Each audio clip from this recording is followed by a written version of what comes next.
Hello everyone, welcome back to our channel 100 Ideas. Landscaping largely depends on the characteristics of the area. Climate and relief dictate their own rules, and if you can still do something about the differences in ground level, then the weather always remains unconvinced. Be sure to study the flora of the stirp in which the house is located. Those plants that grow naturally in your climate are best suited to tolerate winter frosts or very hot summers in high humidity. Specialists breeders are constantly working to develop new varieties of plants that winter better and at the same time are resistant to heat. Some shrubs or flowers need to be closed for the winter in order for them to survive, for example roses, which often freeze out and are afraid of low temperatures, or tuha, which burns in early spring until the root system thaws. The bright spring sun destroys the crown, so it is closed in the fall. The unsuccessful relief of the garden plot can complicate the task of creating the perfect design, but it will definitely add uniqueness. For a beginner, a flat area without large difference in height is best. If desired, the level can be leveled, but a voluminous garden can become the highlight of your site. It is easy to beat a small hill and organize an alpine slide on it. The depression is suitable for an artificial reservoir, a pond with decorative fish and water lilies. Difficult terrain will help determine the zoning of the backyard area. Outline a place for a gazebo, sun loungers, a swing, a secluded bench, where anyone can read a book or indulge in dreams. In addition, the slopes and ascents can be played up with beautiful staircases, which will add originality to the local area. Also, for an inside territory, you can think of a system of communicating reservoirs, between which a stream will flow and even small waterfalls will organize an uneven relief. Many firms providing landscape design services specifically develop projects for the vertical layout of the site, artificially create a relief area in accordance with the general style of the site and the facade of the house. For example, a chalet-style house needs to mimic an alpine highland. Often, difficult terrain can cause stagnant water in the spring during the period of active snow melting and rainy autumn. Because of this, the roots of plants planted in lowlands can rot, and to avoid this, consider a drainage system for removing water.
Having considered the functionality of your space, here are a few designer tips to help you really maximize its potential and create the illusion of a much larger garden. Look for compact plants. Choose plants that won't overwhelm the ground plane, but don't be afraid to include moderate-sized or columnar trees to achieve the appropriate scale. Think outside the box. What about vertical gardens, railing planters, hanging baskets for strawberries? See an example of a living wall vertical succulent garden below. Build a strong foliage framework. Use interesting plants with colorful leaves before layering in flowering plants. Make every square inch count. Focus on high-value trees, shrubs, and perennials that offer multiple seasons of interest with attractive leaves, seasonal flowers, unique textures, colorful bark, and/or great fall color. Create privacy. You may not have room for large evergreen trees and shrubs to create privacy, but would a row of one of the many columnar varieties that provide height without the width work? If only seasonal screening is needed, perhaps narrow columnar deciduous trees or shrubs would be suitable, or perhaps groaning well-behaved climbers, for example jasmine or annual vines, on a vertical trellis would be the best solution. Do you really need a lawn? Does your lawn visually break up your space unnecessarily? Does it make more sense to extend the patio? Choose outdoor furniture with care. Forgo extra deep armchairs with wide armrests in favor of sleeker profiles. Add a water feature. Water features are always a great addition to a garden. While a pond and waterfall may not be realistic, a simple recirculation wall fountain or bubbling tabletop pot may be the answer. Create a sense of order. Clean lines bring an orderly feel to the garden. A clear rectilinear design can define spaces, while flowing organic curves can be used to soften awkward angles. Use the diagonal axis. A typical suburban garden is often wide but shallow. Looking straight across the back garden therefore emphasizes the shortest dimension. Alter the perspective by turning the patio, planting beds, and slight lines 45 degrees to line up with the diagonal axis, creating the illusion of a much larger space. Keep the color palette simple. 2 or 3 colors in varying shades together with green will be less visually cluttered than a jelly bean-like explosion. Borrow views from outside your boundaries. Frame a distant tree, mountain, or unique architectural detail to give the illusion of greater depth. Add outdoor lighting. Create drama and mystery while extending the use of the garden into the evening hours.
The hallmark of the entire suburban area is the front area at the entrance. In this video, We will tell you how to beautifully equip the landscape in front of the house on the street with your own hands, with photos of successful examples and useful design tips. Layout and zoning. Any design project starts with a plan, and the organization of external space is no exception. In order for the place in front of the house to be aesthetic and ergonomic, it needs to be zoned. Particular attention is paid to the local area, since this space is the center of the entire garden composition. What to consider? Make a project plan in a special program or by hand. The drawing should reflect the size of the territory and buildings, as well as their location. Determine the cardinal points in order to understand what the area in front of the house will be. Sunny or shady. Also, if the surface is uneven, note the elevation differences. Based on this, it will become clear which plants can be planted in front of the house and which cannot. The relief of the surface will also determine the landscape. Will it be a smooth lawn or a multi-level composition? Think over what zones will be on the site and how they will be adjacent. Possible a front door, directly a garden or a vegetable garden, a utility block and a place for rest. If there are children in the house, you can organize a playground for them, at least a small one. If the number of acres allows, you can place a small decorative pond, a fountain or a small waterfall in front of the entrance.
The outdoor hearth, which until recently performed only a utilitarian function, has now become a fairly popular element of landscape design.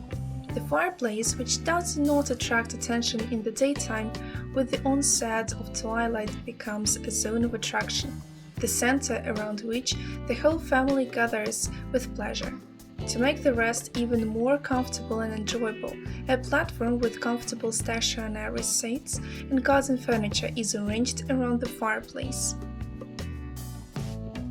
The shape of the outdoor hearth can be any, suitable for the general style of the house, but in terms of the ease of maintenance and access, most often the foci are given a round shape. The area around the fire can be tiled, covered with gravel, laid out with stones. The choice of materials and design methods is determined only by the style of the site. It is not at all difficult to equip a cozy multi-level platform on the site. It is only necessary to remove the layer of soil and level the surface. Recessed fire pits are suitable for any yard decorated in various styles. The only requirement for arranging a bonfire is not to deepen the hearth too much, since the natural combustion process can only be supported by the influx of fresh air. To ensure the necessary air circulation, firewood in a recessed hearth is stacked with a hut, leaving wide gaps between them and stepping back a sufficient distance from the walls.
Probably no modern plot can be imagined without flower beds and green lawns and other elements that create an amazing and attractive landscape design.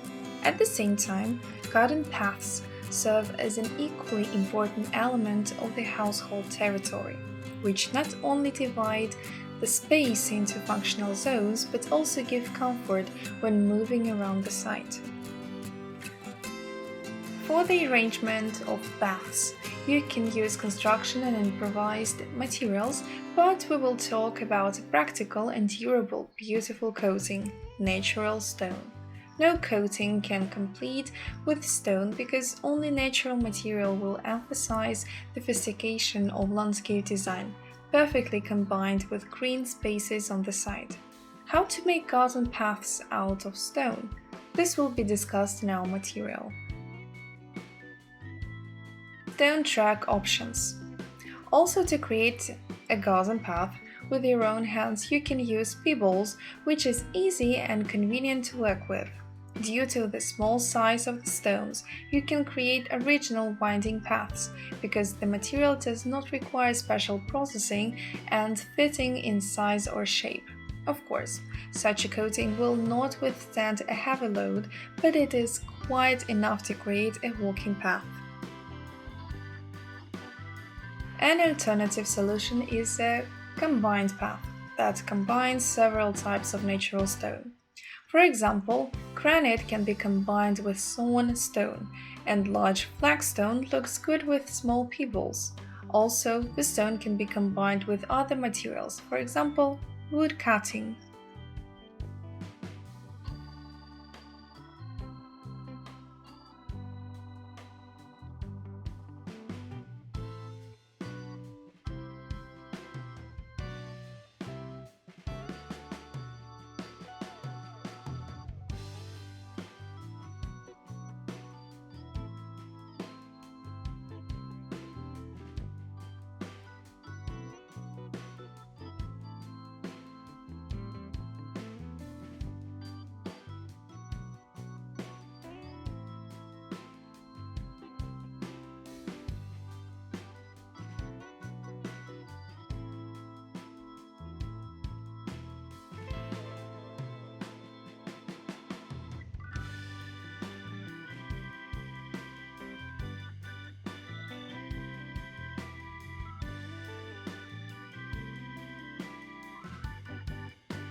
We hope this video was useful to you.